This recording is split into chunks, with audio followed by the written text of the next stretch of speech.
باطنی گناہ ان گناہوں کو کہتے ہیں جن کو آنکھ نہیں دیکھ سکتی.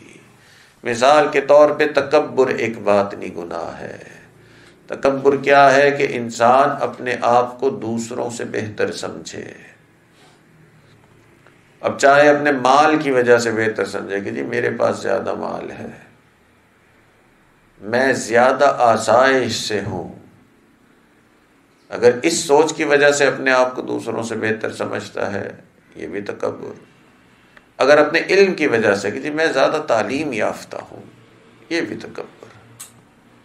اگر اپنے حسب نسب کی وجہ سے کہ جی میں تو بڑی اچھی ذات والا ہوں، بڑی اچھی قوم ہے میری، اور یہ دوسرے جو ہیں یہ نیچ قوم ہے، اس طرح سوچنا، یہ بھی تکبر. اور اگر انسان اپنی عبادت ہی کی وجہ سے کیوں نہ اپنے آپ کو بہتر سمجھے کہ جی میں تو ماشاءاللہ تہجد میں اٹھتا ہوں، یہ بیچارے تو نمازیں بھی صحیح طرح سے نہیں پڑھ پاتے، تو اپنے آپ کو اس لیے بڑا سمجھا کہ میں عبادت زیادہ کرتا ہوں، یہ بھی تکبر ہے.